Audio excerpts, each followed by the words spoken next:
the New Girls! M for Majo, I for Ira, L for Laika, A for Casey, and now we will going to do the Never Have I Ever Challenge Eduk Student Edition. So before we start, meron kaming pag-in sa mga viewers natin. Meron kaming ipapaskill ng mga quotes. Those quotes, pag binuo, makakapag-create kayo ng isang sentence about sa topic namin ngayon sa challenge namin.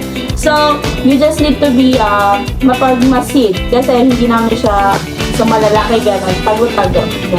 Yun lang. So, ang unang makakapag-comment ng sentence, correct na sentence ay makakatanggap mula kay Ira na 200 pesos na GCash. Ayan. Kaya abangan niyo po yun Tuto kayo guys. Nasa random yan. Hindi po yan isang sentence lang. Kailangan niyo tapusin yung video. Okay, let's go! Spend more than 8 hours using gadgets. Guilty. So, sino? Ako, madalas kasi talaga akong mag-cellphone maghapon, lalo na ngayong lalo ngayon na madaming ginagawa. May research pa. Yan guys, pag nasa 4th year na kayo at eduk student kayo, gaya namin, may research po kayo. So, more than 8 hours pa nga minsan isang araw kayo nakatutok sa laptop, walang tanggalan. Lalo na nung nag-OJT, di ba? Yes. Gumagawang lesson plan. Ikaw, tapos yung project patong-patong. Tapos lahat yun, through online talaga ayusin. Yan, ikaw. Kasi naman, recently nowadays lagi naman naka-connected sa internet eh. Lahat halos ng ginagawa natin mga eduk eh. Internet na lang sa kailangan. Kaya, hindi na natin namamalayan yung oras. Minsan. True! Put entertainment first rather than schoolworks. Ako, sobra, dalas, inuuna ko yung pag FB, IG, tapos nadalas na maghating gabi malalaman ko, ay madami pala akong schoolworks na gagawin doon, magkakaraming ka na. Why are you running? Ni-FB talaga yun. Cooking madness. Ako naman, nag-spend ako ng time most of the time pala sa mga panonood ng K-drama. Hanggang nakakalimutan ko na yung schoolworks. Bad yun. Isang episode lang eh. Isang episode lang. Naging dalawa, tatlo. Hanggang natapos mo na. Pero yung assignment mo di mo nagawa. Okay. Sa akin sa ML. Madalas kasi na. Madalas sa ML, aminado naman ako doon. Yung tipong kahit nag-online class, ML pa rin, sige, ipababa mo muna yung Main naman, Filipino multitask. Main Yan. namin yan. yeah, ayun. Next. Okay, next. Sleep while having online class. Never. Mabait ako. Ako isang beses lang, di lang sadya na makatulog. Ikaw. Hindi ko sure kung nakatulog ako or hindi. Wala lang. Kaya dito na lang, dito na. Kaya talaga ako tulog. Hindi ako sure kung nakatulog ako. Baka feeling ko hindi. Tinry kong matulog pero hindi ako nakatulog. An eternity later. Use AI to make schoolwork or requirements. Wow! May huwag kang gano'n. Ano?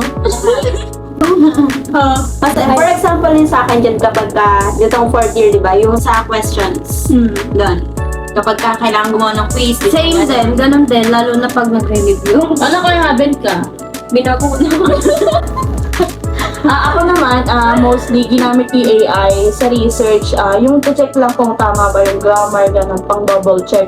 Tsaka, minsan talaga, di talaga natin maiwasan gumamit ng AI. Pero since yung isang klase namin nag-share na about sa paggamit ng AI, nakaka-guilty na gumamit niya. Stop it. Panic because my phone is missing. Wow, hindi ka napapanik? Hindi. Kasi, alam ko na kung saan nangyari yung cellphone ko. Sana all. Ako minsan pagising ko, haharapin ko na, tapos pag hindi ko nakita sa tabi ko, tatayo na ako kaagad kahit antok na antok pa ako. Ako, palagi, kasi makalimutin ako. Ako naman, hindi talaga ako hindi naman ako masyadong makakalimutan. Pero there's one time, nag-aantay kami, remember, nag-aantay kami dun sa may harapan na, ano yung building? Admin. Yung admin building. Tapos yung upuan kasi dun parang waiting area ng mga doktor. Ngayon, ay waiting area sa hospital. So, umalis ako, biniro ko yung mga klase ko iba. Yung mabait kong kaibigan, tinago yung cellphone ko. Gumaganti daw siya, tinago ko yung susi niya. But the only difference is, siya, nakalimutan niya. Ako alam ko iniwan ko doon. Tapos nagpaparinig ako sa kanila na talkos, kire-report ko, ganyan. Mga 10 beses ko sinabi, mga 20 siguro. Walang reaction. Eto pa eh, sabi mo. Nakakampe, no? Pati yung isa ko na nila klase. Tapos iyon, sabi ko, palabas na ako, mag-report ako. Wala talaga. No? So no choice, nasa labas na ako. Nag-report ako sa guard. Tapos sabi ng guard, review CCTV, hindi daw pwedeng anuhin yan. Ayan, tapos bumalik ako sa room, sinabi ko kay Laika, magaling. So nilabas niya na, ay yung gwardiya, nagte-text, tapos tumatawag, kabadong-kabado si Gagan. Tapos sorry sa word, kabadong-kabado. Tapos then lumabas, naihi siguro, tapos nag-check kami nun. Sabi niya, hindi naman daw siya takot, so na nagka-question kami. Sabi ko, kung hindi ka takot, ba't mali yung check mo? Na-minusan siya ng 1 doon. Mali yung check na sa isang klase. Kasi ate, di ba yan sa IT? Ang passing score 18, 19 siya. 18 na lang tuloy. Sakto! Pasado pa din. Use my phone in class. Hindi may iwasan. Di maiwasan din minsan pag naboboard. Or wala pang, oo. Hindi ko taong Usually, hindi naman kasi pinagbabawal sa klase namin yung cellphone. Meron lang ilang mga professors na higpit sila sa paggamit ng phone. Pero meron pa rin isa dito nakakalusot na kapag booking matrix pa. Oo, nakapag-booking madness sa dito. Tapos ako siya naupo. Yes. Tapos ako, most of the time, ginagamit yung cellphone ko. Bulag kasi, anyway. 4 na mata ko, di ko pa nakikita. So, pinipicture lang naman sa yung PowerPoint sa harap para pag nagla-lecture ako. Pero minsan patago para naman respect na din sa flow. Nice. Yung sa akin, sa pagka pinipicture namin yung PowerPoint, kasi madalas yung pwesto namin nasa likod. Ewan ko bakit ako doon pagpwesto kahit alabo ng mata ko. Tapos, Kahit it's your choice na. oo, tsaka pagka malapit na mag-uwian, kailangan ko kasi mag-tutok ako sa pasundo. Ganun. Okay. Next. Use someone else work or presentation.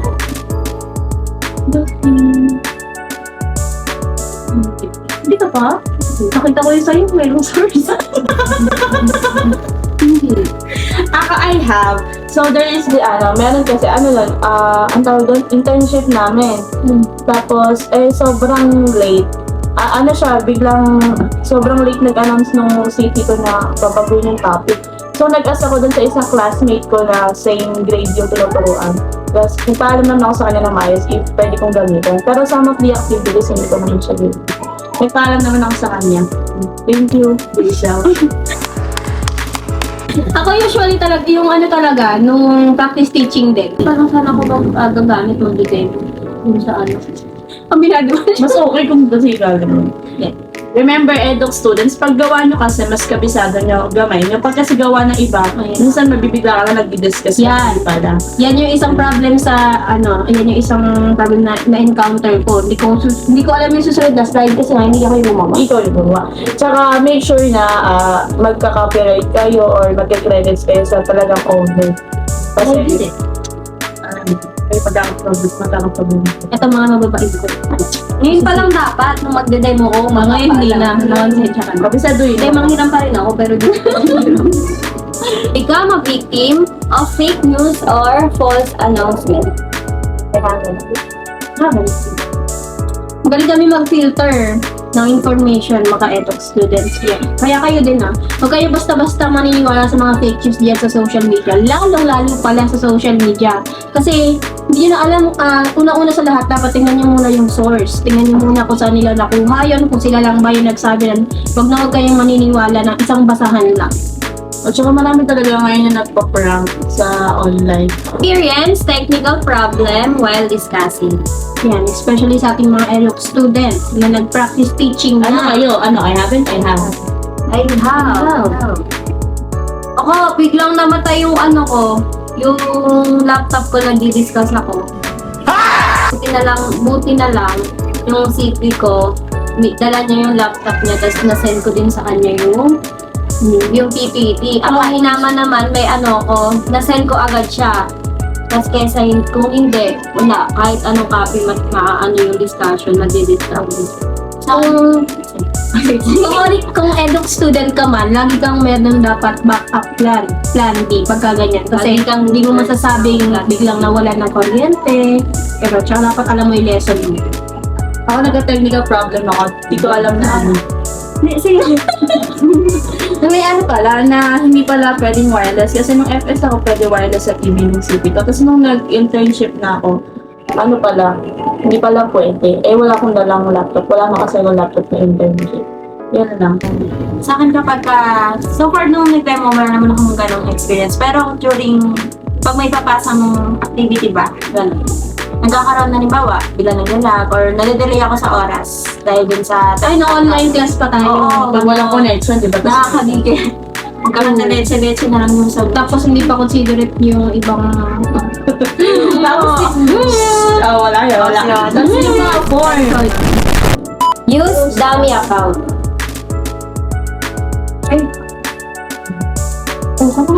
Ha? Dami account kayo, bakit di tayo? Nag-dummy account ako nung first year, recommendations na kasi sobrang daming GC nun, di ba? COVID, first time natin mag-online class, ilang damakmak na GC kada subject. So, gumawa ko ng dummy account para yung personal na mga message from family, gano'n, hindi siya masyadong matabunan ng mga GC ng school.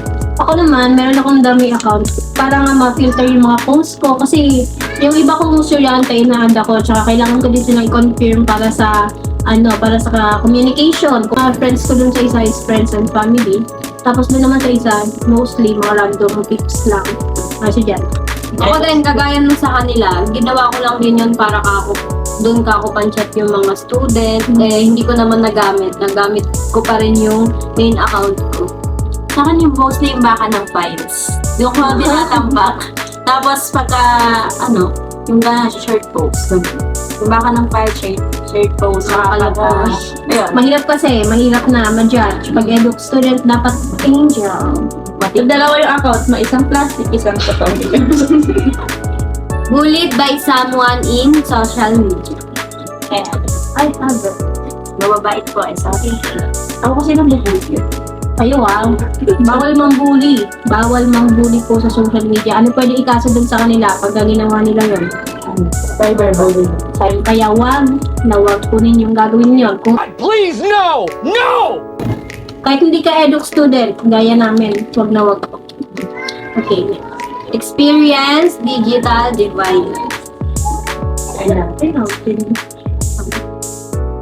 I have kasi internship, wala talaga akong laptop. So, feeling ko talaga na pag-iiwanan ako ng mga classmates ko. Tapos lalo na nung demo, wala akong talagang laptop. Nagtatry ako manghiram kay Laika. So, hindi pwede kasi magkasunod lang yung demo namin. Tapos si Ira naman, gagamitin niya ng umaga, tapos hapon. So, sobrang struggle. As an eduk student talaga, sobrang required na magkaroon ka ng laptop. Kasi yun talaga, lalo na pagka ganitong pag-graduate ka na, yun talaga yung pagkagamit ng laptop, kailangan mo talaga. PowerPoints, lahat, Excel, yun. Hindi ka nga makakasurvive actually ng lalo na pagka I survived!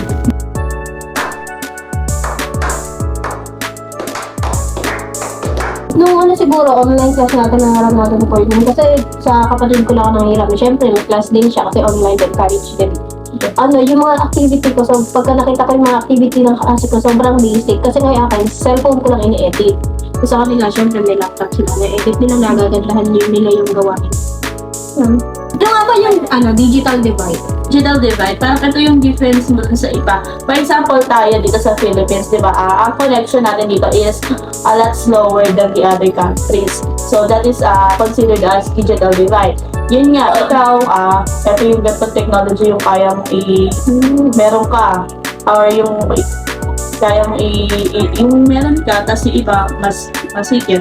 So, nagkakaroon ng digital divide kasi limited yung meron ka compared sa iba. And paano nga naman kapag diba? Pag wala talaga, edi lalong mas mahirap. Never have I ever felt outdated.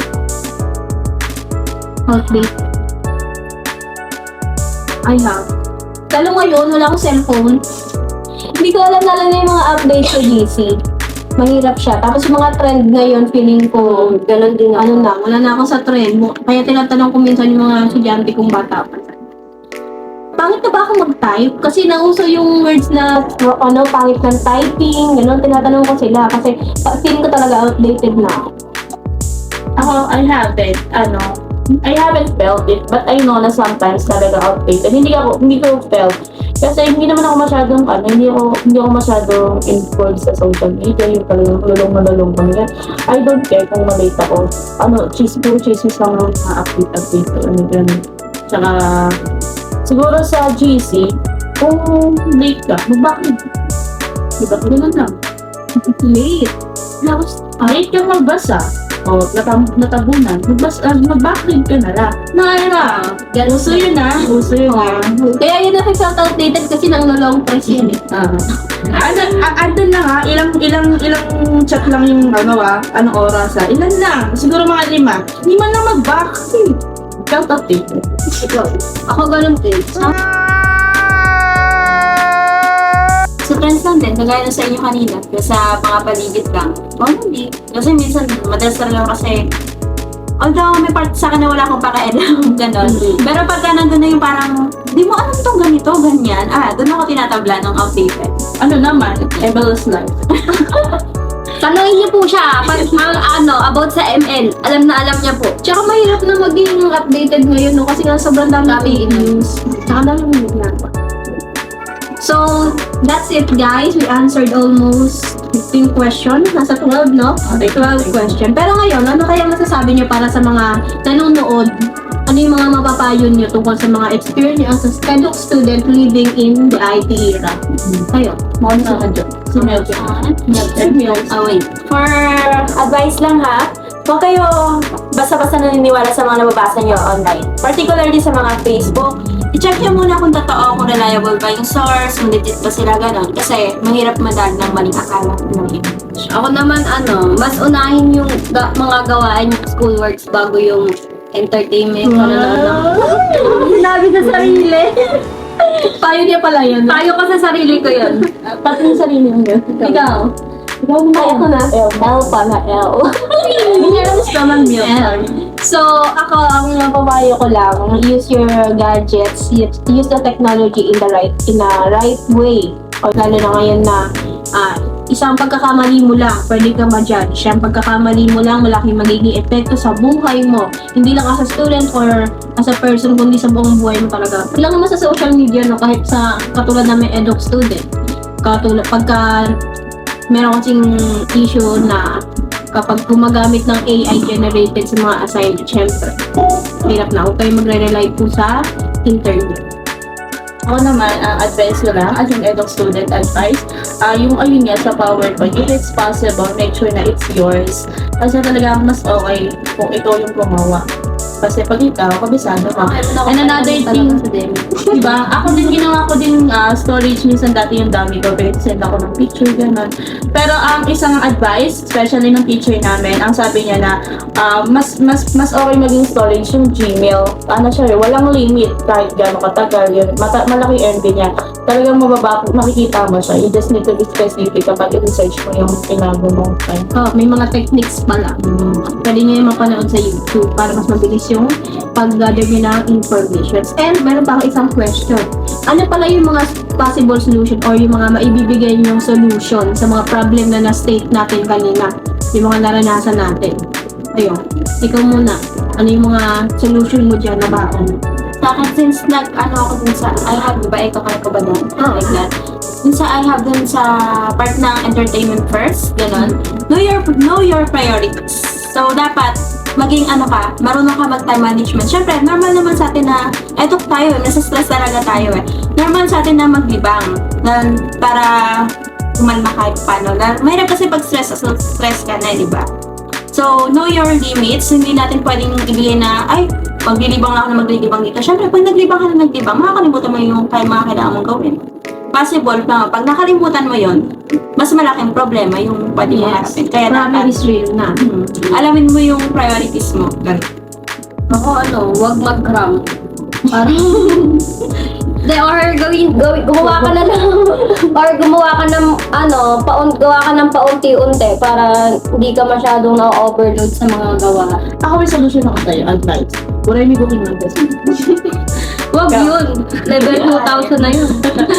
Siguro ang solution ko lalo na sa mga nakakaranas ng digital divide is huwag mahiyang mahingi ng tulong. Kung hindi talaga kaya, lalo na ngayon, sabi ko nga kanina, hindi ka makakasurvive kung walang technology. And huwag kang mahihiyang magsabi kung ano yung magiging problema or nagiging problema mo. Yun. So, ako naman, isa sa naging solusyon ko, gawa ko na, in-report mo, yung nagtatago ng sarili mo. Alam madala, hindi mo nagtatago. Hindi ako nadala. Ulitin pa daw niya. Ako naman daw. Ako naman na i-report Maabot niya. sa din. Naman. That's all guys. Hope you enjoy our video and our kwentuhan. At sana rin nakita nyo po yung code na pinabide namin dahil yan po ay nakakalagang 200 pesos. Provided by Ira. No! Casey! Ira. I-comment nyo na po yung naging sagot nyo or ano yung mga nabuong words dyan kung kompleto man yung nakita nyo. And please like, share, And subscribe. to our channel. Goodbye!